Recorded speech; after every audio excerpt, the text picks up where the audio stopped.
Senang sekali ya.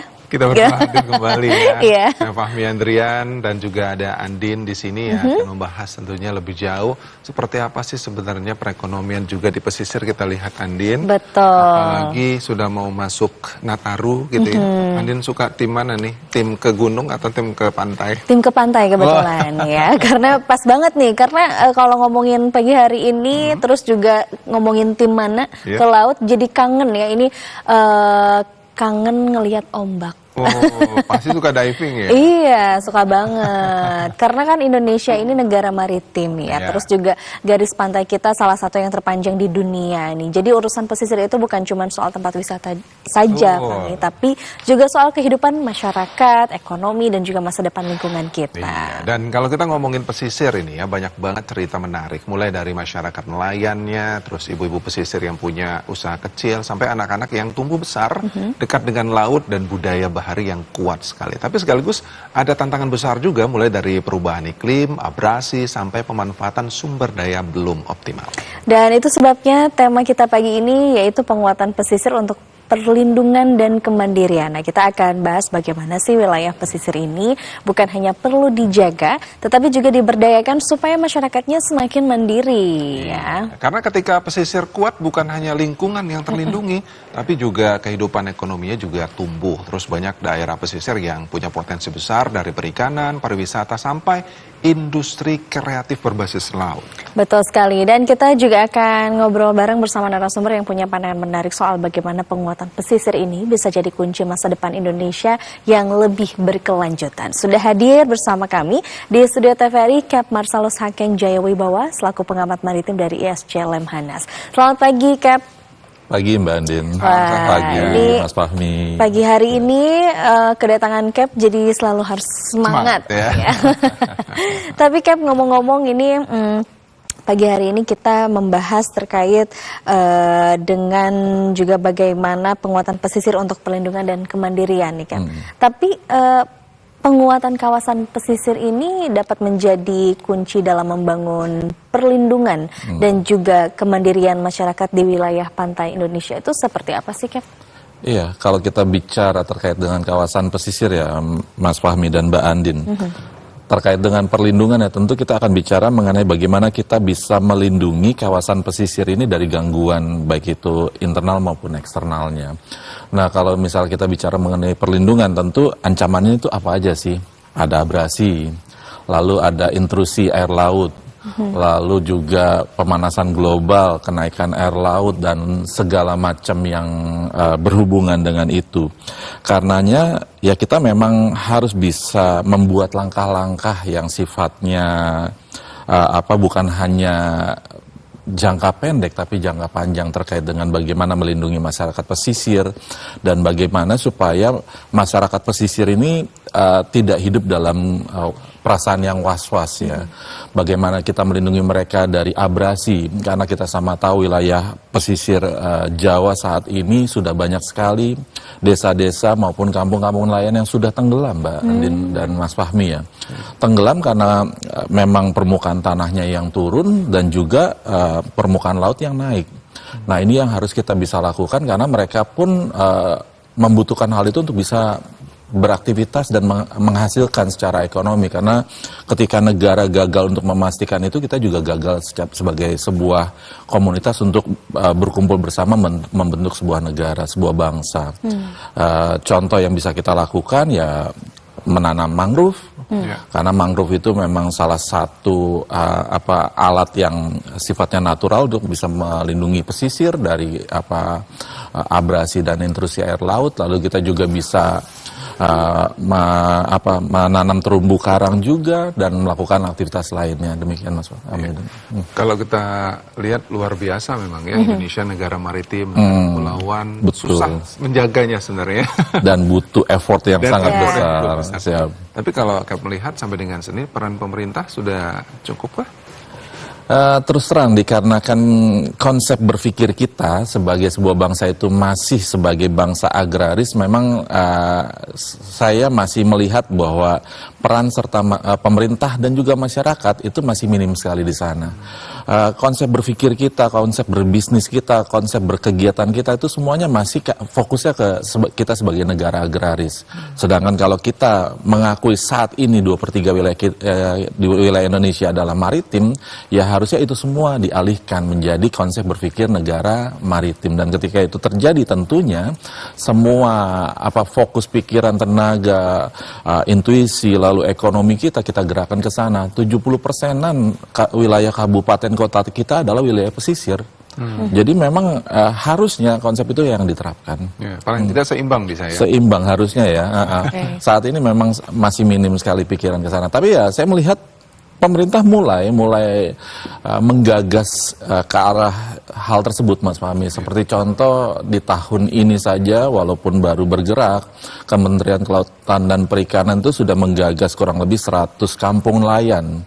Dan tahun 2026 nanti dalam rencana dan wacana itu ada 1.000 kampung nelayan yang akan dibangun oleh Kementerian Kelautan dan Perikanan, di mana di situ akan diciptakan sebuah ekosistem sehingga kampung nelayan ini akan menjadi kampung yang mandiri secara ekonomi. Menurut saya itu ide yang harusnya orisinil dan bisa dikembangkan di wilayah-wilayah yang lainnya. Walaupun kita sama tahu ada 88.000 kampung nelayan.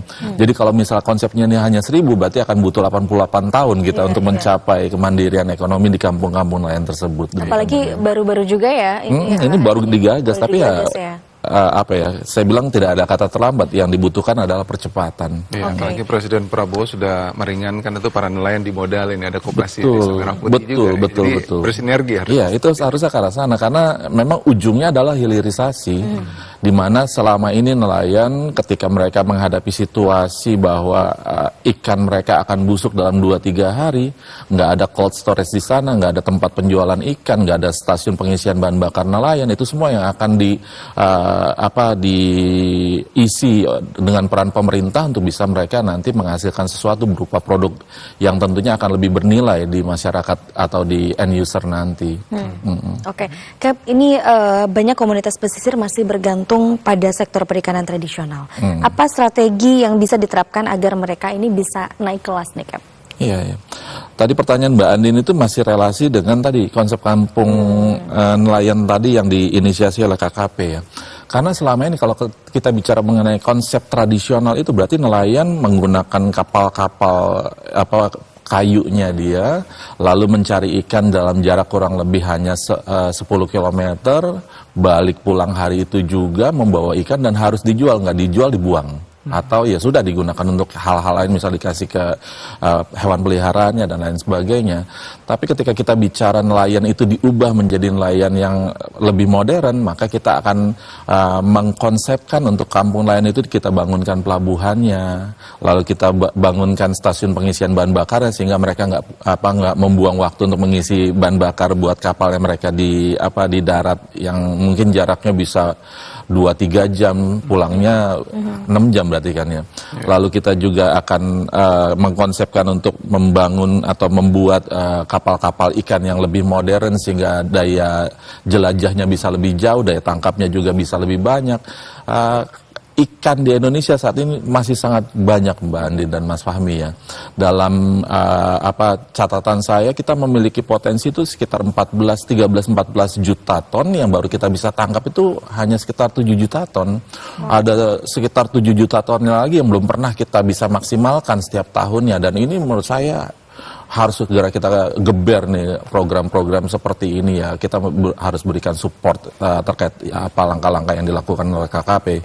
Tadi setelah begitu ada cold storage dibangun. Kenapa harus butuh cold storage? Karena memang ikan-ikan akan cepat busuk ya. Ada program MBG, ada ikan yang 7 juta ton selisih ini, ada kampung nelayan yang belum bisa dimaksimalkan, ada cold storage, nelayan akan bisa mengerjakan ikan-ikan tersebut, ditaruh di cold storage, kapan dibutuhkan dikeluarkan, kapan kapal besar datang mereka bisa mempacking dengan lebih baik. Dan tujuannya itu supaya ketika logistiknya bergerak, apa nilai ataupun kebutuhan biaya untuk transportasinya pun semakin berkurang gitu ya. Menarik ya, nanti akan kita bahas lebih jauh. Siap, Mas. Kita akan ke segmen reportase berikut ini dulu.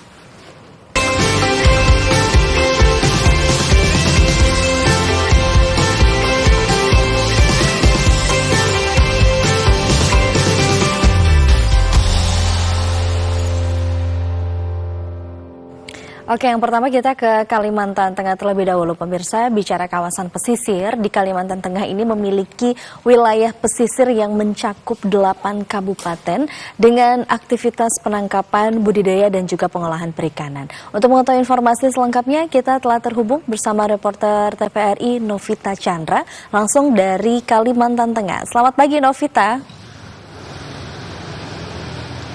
Selamat pagi, Andin dan Fahmi. Baik, Novita, silakan informasi selengkapnya. Bicara kawasan pesisir di Kalimantan Tengah memiliki wilayah pesisir yang mencakup 8 kabupaten dengan aktivitas penangkapan, budidaya, dan juga pengolahan perikanan. Akademisi yang juga Ketua Jurusan Perikanan pada Fakultas Pertanian Universitas Palangkaraya, Dr. Nur Syarifuddin Yusuf menyoroti dukungan infrastruktur hingga skill atau penguasaan peralatan penangkapan ikan dari nelayan menjadi sejumlah tantangan yang dihadapi sektor perikanan di kawasan pesisir ini. Dan berikut pernyataan Dr. Nur Syarifuddin Yusuf. 8 kabupaten itu aktivitas yang menonjol adalah aktivitas penangkapan, budidaya, dan aktivitas pengolahan perikanan. Untuk kegiatan penangkapan ikan, permasalahan yang kami amati itu yang pertama adalah satu, rendahnya keterampilan para nelayan dalam melakukan penangkapan ikan. Yang kedua, terbatasnya jumlah serta jenis alat tangkap yang digunakan. Dan yang ketiga adalah rata-rata armada penangkapan itu memiliki kemampuan 1-3 tonase dan sedikit sekali yang di atas 5 bahkan 10, sangat sedikit. Nah, untuk itu agar wilayah pesisir dapat bisa lebih berkembang, salah satunya adalah yang paling utama mengembangkan serta meningkatkan keterampilan dari para masyarakat pesisir. Sementara untuk budidaya dan pengolahan hasil pesisir masih dilakukan dengan cara tradisional, pemerintah Provinsi Kalimantan Tengah melalui Dinas Kelautan Perikanan Provinsi tentu saja memiliki beragam strategi untuk peningkatan potensi kawasan pesisir ini. Kita akan dalami bersama dengan Kepala Dinas Kelautan Perikanan Provinsi Kalimantan Tengah, Ibu Sri Widanarni. Selamat pagi, Ibu. Baik, boleh agak mendekat, Ibu. Baik, Ibu, kalau berkaitan dengan kondisi dan juga potensi di wilayah pesisir di Kalimantan Tengah sejauh ini, potensinya, khususnya potensi tangkap seperti apa, kemudian juga program apa yang sudah dilakukan dari pemerintah Provinsi Kalimantan Tengah? Baik, terima kasih. Untuk Kalimantan Tengah sendiri, kita tahu bahwa Kalimantan Tengah itu sangat luas ya wilayahnya, 1,5 luas Pulau Jawa, kemudian memiliki garis pantai yang panjang, kurang lebih sekitar 735 km, kemudian kita memiliki sungai yang banyak, ada sungai besar, kurang lebih sekitar 11 sungai, kemudian ada anak sungai 33 kurang lebih, dan ada rawa, embung, dan kita tahu wilayah Kalimantan Tengah ini wilayah gambut, tentunya ada banyak perairan yang bisa dimanfaatkan untuk potensi perikanan baik di pesisir, laut maupun juga di perairan umum atau darat. Nah, jadi oleh karena itu tentunya potensi perikanan di Kalimantan Tengah sangat potensial apabila dikembangkan dengan baik, dan alhamdulillah saat ini pemerintah Provinsi Kalimantan Tengah sudah melakukan budidaya untuk di wilayah pesisir, yaitu untuk udang faname yang dilaksanakan secara terintegrasi hulu hilir dengan teknologi yang modern. Jadi alhamdulillah saat ini kita sudah mencapai produksi yang baik, yang signifikan untuk meningkatkan kesejahteraan masyarakat di wilayah pesisir dan juga untuk peningkatan PAD tentunya. Jadi kegiatan ini sangat berhasil ya, sudah dibuktikan saat ini ada banyak tenaga kerja yang terserap dari kegiatan budidaya, dan harapannya ke depan bisa meningkatkan kesejahteraan masyarakat dan juga mengajak generasi muda untuk bisa melakukan kegiatan budidaya ya. Jadi tidak hanya menangkap tetapi juga melakukan budidaya di wilayah pesisir dan juga perairan umum yang diharapkan bisa meningkatkan produksi perikanan dan juga kesejahteraan masyarakat. Sejauh ini tantangannya seperti apa, Bu? Baik, untuk tantangan tentunya banyak ya, ada banyak. Yang pertama tentunya masalah kondisi lingkungan di mana kita tahu bahwa iklim kita kan iklim yang dipengaruhi oleh cuaca ya, cuaca ekstrim. Kadang-kadang di musim-musim tertentu seperti saat ini terjadi banjirop di mana-mana termasuk di pesisir kita. Jadi masyarakat yang membudidaya itu saat ini mengalami kendala karena air naik ya, volume air naik, sementara ikan-ikan udang dan kepiting serta yang dibudidayakan itu meluap begitu, jadi keluar dari tambaknya. Jadi ini suatu tantangan yang menjadi perhatian ke depan. Mudah-mudahan nanti ada upaya yang bisa kita lakukan untuk bersama-sama membantu masyarakat di pesisir bisa melakukan budidaya dengan baik. Itu terkait dengan anggaran juga ya, tentunya menjadi tantangan kita karena keterbatasan anggaran. Tentunya kita bisa maksudnya tidak bisa melakukan secara optimal, tetapi kita akan berupaya berkoordinasi dengan berbagai pihak untuk bisa membantu masyarakat di pesisir bisa melakukan kegiatan budidaya dan penangkapan dengan baik, dan tentunya harapannya untuk meningkatkan kesejahteraan mereka. Kemudian tantangan yang berikutnya terkait dengan kesadaran masyarakat untuk menjaga kelestarian lingkungan, di mana kita tahu dampak dari cuaca tadi juga menyebabkan abrasi, gelombang pasang naik. Tentunya apabila tidak ada pohon-pohon atau mangrove yang ada di pesisir pantai, maka abrasi akan cepat terjadi. Oleh karena itu perlu kesadaran baik untuk menjaga lingkungannya, kebersihan pantainya, dan juga menjaga pesisir untuk bisa menanam pohon-pohon seperti mangrove, sehingga nanti ini bisa bermanfaat untuk kesejahteraan masyarakat, karena dengan adanya mangrove itu bisa membuat habitat ikan mendekat gitu, berada di sekitar situ dan bisa tumbuh kembang. Kemudian juga kebersihan pantainya juga harus dijaga, karena ini sangat berpengaruh terutama untuk wisata. Tentunya orang akan mengunjungi ketika wisatanya bersih.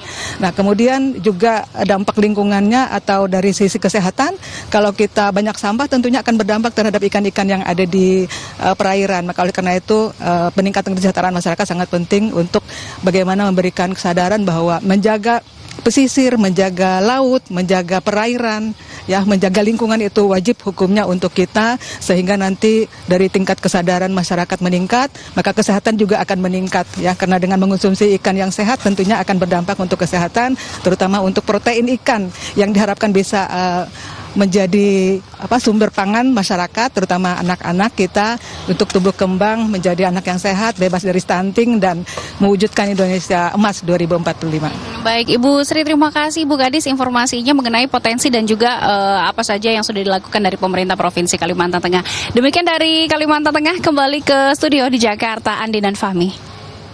Baik, Novita Chandra, terima kasih atas informasi Anda. Kita lihat bagaimana juga di pesisir Kalimantan Tengah ini memiliki potensi maritimnya juga. Iya, ya, oke. Novita, terima kasih. Selamat bertugas kembali. Ya, Cap, kalau melihat tadi, memang kita harus tetap terus menjaga ya daerah pesisirnya dengan cukup baik. Indonesia banyak banget pesisir nih, kalau nggak dimaksimalkan, ya kita rugi sendiri. Ada 7 ton juga tadi yang tidak dimaksimalkan. Mungkin ada tanggapannya, Cap? Iya, saya berterima kasih ya, semakin banyak pihak yang perhatian terkait dengan ini. Saya istilahnya berkampanye sudah cukup lama, 30 tahun Indonesia menjadi negara maritim dari tahun 96, dan saat ini mungkin kita sudah semakin menyadari betapa pentingnya hal tersebut.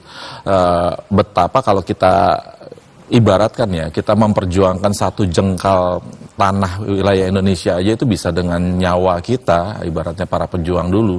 Dan ini ada potensi di depan mata apabila kita tidak berpikir kritis dan berpikir secara negara ataupun bangsa maritim, kita akan kehilangan banyak sekali wilayah Indonesia. Nah, cara untuk bisa memastikan kita tetap memiliki wilayah yang sama ataupun sedikit banyak bertambah itu dengan perhatian lebih kepada daerah pesisir, dan ketika perhatian itu diberikan tentunya alam akan memberikan rewardnya pada kita. Perhatian bisa dari hal-hal simpel aja seperti yang tadi masyarakat di Kalimantan Tengah perlihatkan kepada kita. Lalu juga kita melakukan melakukan penanaman mangrove di bibir-bibir pantai yang tentunya itu akan membuat setidaknya menghambat laju abrasi yang terjadi di garis pantai tersebut.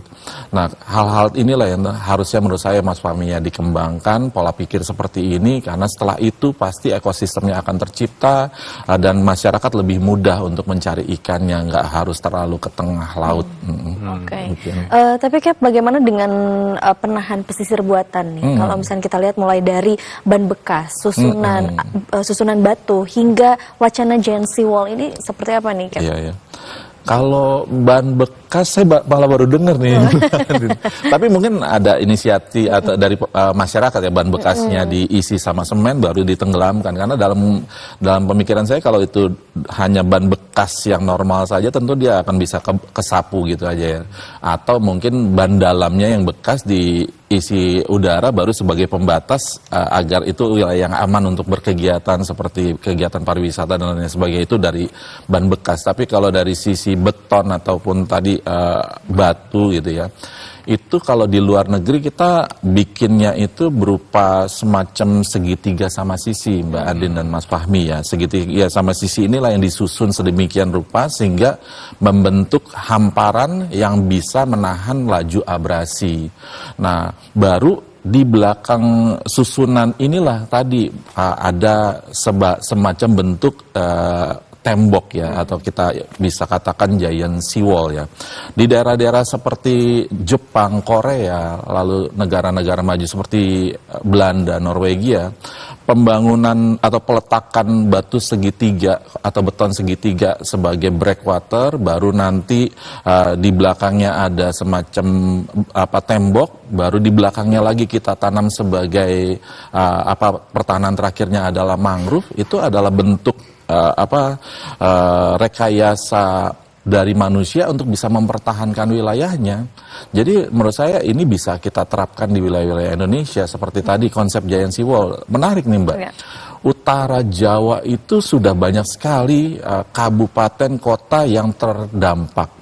Banyak sekali desa-desa yang sudah kehilangan istilahnya sejarahnya karena mereka sudah di bawah permukaan air laut.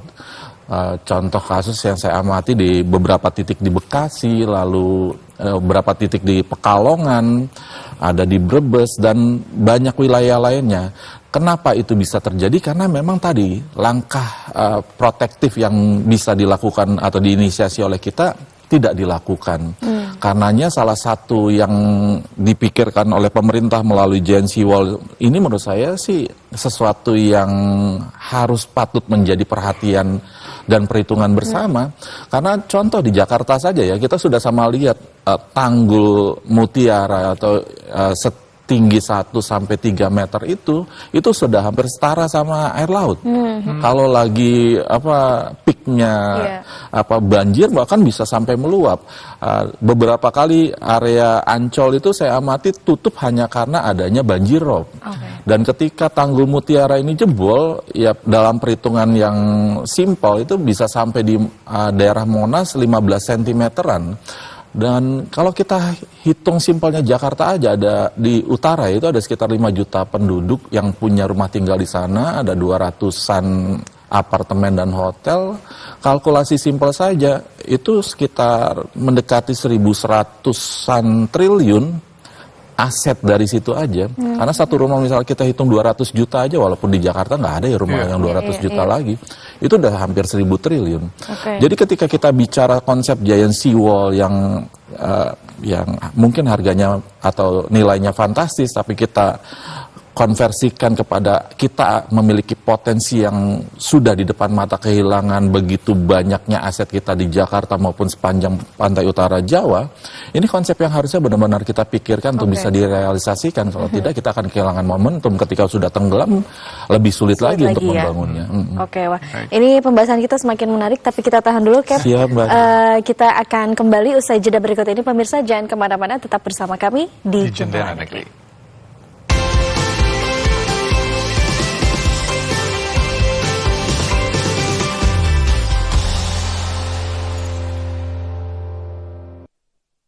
Kami ucapkan selamat pagi bagi Anda yang baru saja bergabung bersama kami di Jendela Negeri.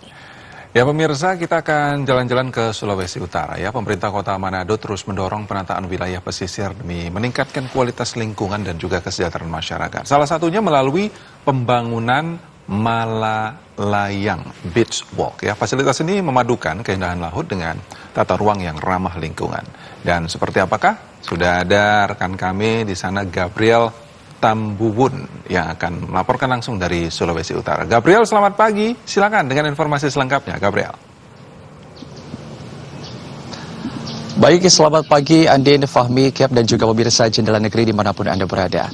Saudara, pemerintah Kota Manado terus mendorong penataan wilayah pesisir dengan tujuan untuk meningkatkan kualitas lingkungan, bahkan peningkatan kesejahteraan dari masyarakat dengan cara membangun Malalayang Beach Walk. Fasilitas publik ini, saudara, merupakan ikon wisata baru yang memadukan keindahan wisata laut, dalam hal ini juga wisata pantai, dengan fasilitas publik yang tertata dan juga ramah lingkungan. Saudara, Malalayang Beach Walk ini mengintegrasikan kawasan mangrove dengan berbagai fasilitas tambatan perahu yang merupakan bagian dari pengembangan kawasan pesisir. Dalam hal ini juga wisata bahari yang berkelanjutan. Dan saudara, ini merupakan program dari pemerintah untuk memperkuat ekosistem pesisir sambil mendukung akses nelayan lokal. Saudara, pemerintah pusat dan juga pemerintah daerah Provinsi Sulawesi Utara terus mendorong seperti itu terkait dengan rehabilitasi kawasan mangrove dengan cara melakukan penanaman massal dengan menggabungkan konservasi dengan ekonomi masyarakat pesisir. Saudara, di MBW ini kawasan mangrove dilindungi di belakang pemecah ombak dan juga tambatan perahu dengan tujuan untuk mencegah abrasi terjadi sekaligus sebagai tempat biota laut itu sendiri. Dan saudara, konsep MBW ini mencakup tambatan perahu, tugu nelayan dan dermaga yang dirancang atas usulan masyarakat itu sendiri dengan tujuan untuk memudahkan operasional nelayan tanpa mengganggu mangrove. Kami mengajak Anda, saudara, untuk mengikuti petikan wawancara kami bersama dengan Dr. Lini Tambayong selaku akademisi berikut ini. Saat proses desain MBW 2 kami memberi masukan agar supaya untuk tambatan perahu dan mangrove yang masih ada di sana itu untuk tetap dipertahankan, karena kita tahu bersama fungsi mangrove itu ada banyak. Pertama ada fungsi ekologis, yang kedua ada fungsi ekonomi, dan yang ketiga ada fungsi sosial. Ya, saudara, dahulunya kawasan ini hanya menjadi jalan penghubung yang tidak terurus, penuh bebatuan, sampah, dan juga aktivitas masyarakat yang tidak dikelola dengan baik. Namun, saudara, lewat pendataan yang dilakukan oleh pemerintah Kota Manado ini, saudara, menjadikan kawasan ini menjadi destinasi yang bermanfaat bagi masyarakat, wisatawan, bahkan pelaku-pelaku ekonomi. Masyarakat di Kota Manado mengaku sangat senang, saudara, dengan dibangunnya MBW ini. Mereka berharap terus ada inovasi dari pemerintah Kota Manado dan juga mengajak masyarakat agar supaya dapat menjaga fasilitas sarana prasarana yang disediakan, terlebih untuk menjaga kebersihan yang ada. Kembali kita ikuti petikan wawancara kami, saudara, bersama dengan Ferry Lumintang selaku warga Kota Manado berikut ini. Berterima kasih sekali kepada pemerintah yang sudah menyiapkan tempat pariwisata yang berdampak positif kepada masyarakat yang lain untuk tempat berusaha, dan yang paling utama untuk tempat pariwisata. Nah, marilah kita masyarakat Manado untuk sama-sama mempertahankan itu. Buatlah hal yang paling kecil. Tinggal bagaimana caranya kita menyadarkan diri untuk menjaga kelestarian ini pada hal-hal yang paling kecil. Ya, saudara, kehadiran MBW ini juga memberikan dampak positif bagi para pelaku UMKM yang berada di lokasi tersebut, di mana, saudara, pemanfaatan lahan yang tertata membuat mereka mendapat ruang usaha yang lebih baik dan berdaya tarik. Seorang pelaku UMKM mengaku sangat senang dan bersyukur dengan dibangunnya MBW ini. Mereka mengaku bahwa ini dapat membantu usaha mereka karena memberikan arus pengunjung yang stabil dan juga ruang dagang yang layak. Kembali kita ikuti petikan wawancara kami, saudara, bersama dengan Yosua Ruhulesin selaku pelaku UMKM berikut ini. Terima kasih sih untuk pemerintah yang ada sudah menyediakan lapangan kerja bagi kita semua. Dan secara tidak langsung membangun ekonomi masyarakat maupun pemerintah sekitar. Tentang reklamasi dengan segala macam, dengan mengambil wilayah dari nelayan. Tapi kita balik lagi sisi baiknya, ternyata pemerintah sudah menyiapkan hal yang lebih baik dari itu. Jadi dari yang pertama cuma terbelengkalai segala macam sampah, mungkin dari situ dibangunlah ini, jadi kembali lagi fasilitas ini untuk masyarakat. Saudara, dengan penataan pesisir yang terjaga, baik itu secara alami maupun juga lewat pembangunan yang ada, pemerintah berharap masyarakat Sulawesi Utara, terlebih khusus di Kota Manado, dapat menikmati lingkungan yang bersih, sehat, dan produktif, sekaligus mendorong peningkatan kesejahteraan, terutama di wilayah pesisir seperti di Kota Manado, Sulawesi Utara. Demikian yang dapat saya laporkan dari Sulawesi Utara, kembali ke Jakarta. Baik, terima kasih Gabriel. Selamat kembali bertugas. Oke, kini kita berbincang kembali bersama Cap. Cap, ini untuk kalau kita lihat dari teknologi dan digitalisasi. Saat ini seberapa penting sih peran teknologi dan digitalisasi ini untuk penguatan pesisir, nih Cap? Iya.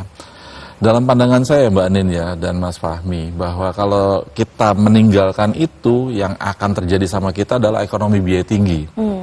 Kita akan terpaku sama istilahnya pengeluaran yang luar biasa, sedangkan di depan mata kita sudah bisa kita maksimalkan teknologi. Contoh misalnya kita membeli begitu banyak peralatan untuk bisa mengawasi wilayah Indonesia, padahal kita bisa cukup membeli satu satelit misalnya seperti itu, atau juga kita bisa mengkonsepkan untuk membeli drone-drone yang cukup untuk bisa mengawasi atau monitor pergerakan yang ada di wilayah Indonesia. Jadi kalau ditanyakan apakah kita harus menggunakan atau memaksimalkan teknologi itu, iya.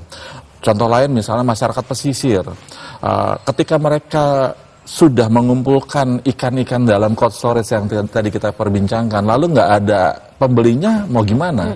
Nah, salah satu paling mudah untuk bisa mencari pembeli ya dengan teknologi, dengan media sosial, dengan market yang diciptakan melalui kegiatan itu. Jangan sampai kita hanya menggunakan fasilitas internet kita, ataupun pemerintah telah menganggarkan internet gratis di banyak wilayah hanya digunakan untuk nonton bola atau kegiatan-kegiatan main game online.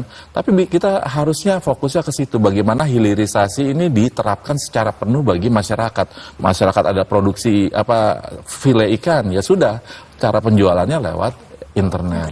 Nah, kalau saya lihat tadi Sulawesi Utara itu salah satu provinsi yang sudah lumayan maju loh Mbak Andin dan Mas Fahmi ya. Karena mereka memang sudah melakukan hilirisasi terkait dengan produk-produk ikan mereka. Bahkan mungkin ke depannya mereka akan menjadi salah satu wilayah penghubung dari berbagai perdagangan di dunia. Karena Indonesia ini kan sebetulnya sentral nih Mbak Andin dan Mas Fahmi. 40% perdagangan dunia itu melalui Indonesia. Jadi adalah tepat apabila kita mulai berpikir pelabuhan-pelabuhan kita yang ada di ujung ini yang selama ini belum terlalu dimaksimalkan untuk bisa dimaksimalkan sebagai penghubung. Karena ketika 40% perdagangan dunia ini butuh bahan bakar, nyarinya pasti di Indonesia karena pasti melewati di tengah-tengahnya nih Indonesia. Lagi butuh freshwaternya atau pergantian krunya atau hal-hal lainnya, pasti yang dibutuhkan adalah pelabuhan-pelabuhan di Indonesia ini yang harus kita bisa maksimalkan, dan itu semua akan bisa semakin dimaksimalkan dengan kita menggunakan teknologi. Luar biasa ya kalau Indonesia sudah kuat di agrarianya, kuat di maritimnya. Oh, udah terkenal banget kita nih jatuh ke kita ya. Baiklah, Cap, bagaimana kita bisa mencegah salah satunya illegal fishing yang begitu masih masif sampai dengan saat ini? Drone tadi apakah mungkin bisa mumpuni sekali untuk mencegah itu? Iya, mumpuni sekali, saya mengatakan tidak. Indonesia ini luas sekali, 2/3 wilayah Indonesia adalah lautan. Karenanya saya selalu bilang bahwa Indonesia negara maritim, kita memiliki 17.504 pulau. Karenanya sistem pengawasan yang tepat menurut saya adalah kombinasi. Kombinasi dari satelit, kombinasi dari drone, dan juga kombinasi dari masyarakat itu sendiri. Kalau satelit kita punya? Satelit sayangnya kita baru menerbangkan kemarin, Mas. Iya. Kita baru akan mencoba untuk menggunakan itu sebagai pemantau. Pemetaan gitu ya? Iya, buat pemetaan. Tapi konsep memaksimalkan peran dari nelayan itu sendiri harusnya bisa kita kembangkan. Karena bagaimanapun nelayan-nelayan ini kan ada di seluruh Indonesia ya. Iya. Mereka yang harus kita bisa maksimalkan untuk memberikan laporan awal terkait dengan kegiatan yang mencurigakan. Kembali lagi tadi Mbak Andin, teknologi. Iya. Apa kita harus bisa memaksimalkan hal tersebut ketika pemerintah telah memberikan internet gratis, harusnya masyarakat bukan cuma menggunakannya sebagai apa, salah satu toolsnya adalah melaporkan. Yang dirugikan adalah kita, yang dirugikan adalah nelayan kita ketika tangkapannya ternyata berkurang karena bersaing dengan nelayan-nelayan yang lebih canggih dari negara asing misalnya seperti itu. Ya itu yang harus kita maksimalkan. Ada contoh mungkin dari digitalisasi yang sudah dipakai negara lain gitu?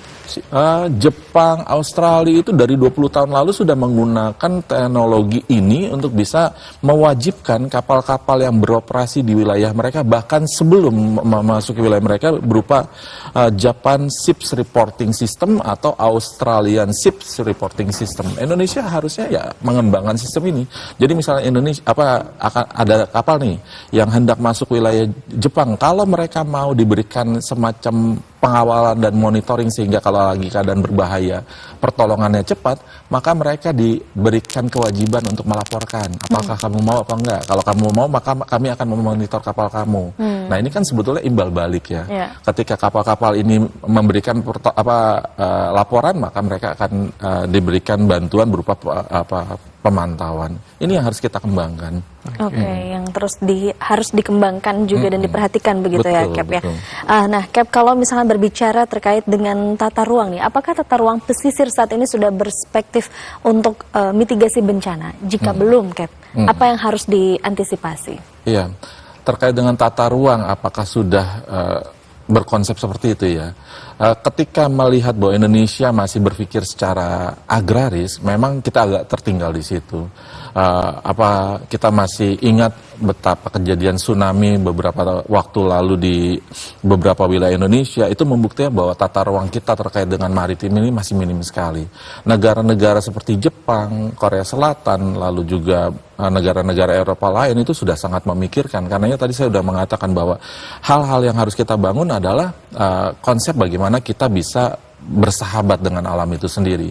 Kita bangunkan, kita buatkan tadi yang breakwaternya tadi untuk bisa memecah ombak, lalu di belakangnya ada giant seawall-nya, baru di belakangnya lagi ada mangrove-nya. Itu semua yang akan menjadi pelindung kita agar alam ramah dengan kita dan kita juga bisa bersahabat dengan alam dan kita bisa memaksimalkan alam. Kekhawatiran banyak sekali teman-teman di bidang lingkungan hidup, kalau hal tersebut dibangun harusnya bisa dilakukan sosialisasi lebih dini agar mereka tidak lagi menentang tapi malah mendukung, karena memang sudah terjadi saudara-saudara kita di beberapa wilayah di Indonesia terutama di pantai utara Jawa yang kehilangan tempat tinggal karena mereka tidak bersahabat dengan alam tadi. Jadi bersahabat dengan alam adalah kuncinya ya gitu ya. Kuncinya memang. Tapi bagaimana dengan edukasi atau sosialisasi yang sudah diberikan oleh pemerintah, mungkin juga oleh tokoh-tokoh setempat gitu untuk masyarakat di pesisir, sudahkah mungkin? Iya. Terkait dengan bagaimana cara menangkap ikan yang baik, pemerintah sudah mulai melakukan. Bagaimana agar mereka bisa menjaga alam dengan baik, sudah banyak pihak yang bisa saya lihat melakukannya. Hanya saja memang yang masih minim dalam hal ini adalah koordinasi semua pihak. Kita semua harus bekerja secara terstruktur dan harus ada satu jirigen ataupun orang yang bisa memimpin itu sehingga konsepnya benar-benar terpadu. Dan kembali lagi, kalau kita masih mengkonsepkan diri kita atau negara kita atau bangsa kita ini sebagai bangsa agraris, masih akan jauh sekali kita mencapai tujuan utama kita sebagai bangsa maritim.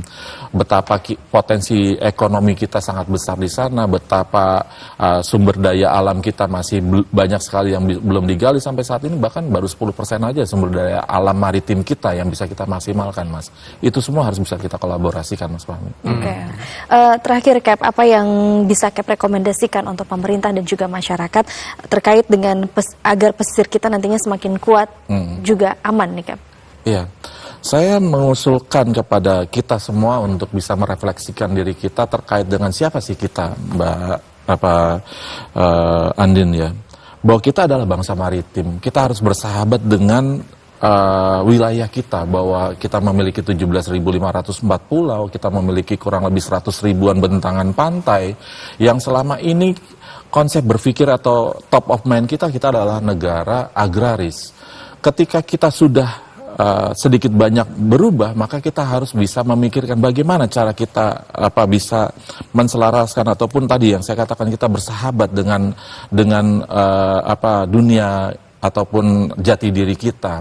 Kita membangun banyak sekali kita akan membangun wilayah-wilayah kampung nelayan kita akan membangun ekonomi maritim kita, hilirisasi juga kita arahkan ke arah sana, sehingga ujungnya kita akan berdaulat di dunia maritim kita, dan kita akan besar kembali sebagai bangsa maritim, karena kita harus sama tahu bahwa Indonesia pernah menjadi negara adidaya maritim. Kita akan menuju ke sana di suatu titik nanti. Demikian Mas. Amin. Amin ya. Dan kita juga harus jaga bersama-sama begitu ya, tidak hanya pemerintahnya tapi juga masyarakatnya. Sekali lagi terima kasih Cap Marcelus Haking Jawabewa selaku pengamat maritim dari SC Lemhanas telah bergabung bersama kami pagi hari ini di Jendela Negeri. Sukses selalu dan sehat selalu Cap. Siap Mbak Andin, Mas Fahmi. Baik. Nah pemirsa, nanti kami akan kembali dengan informasi penting lainnya. Tetaplah bersama kami di Jendela Negeri.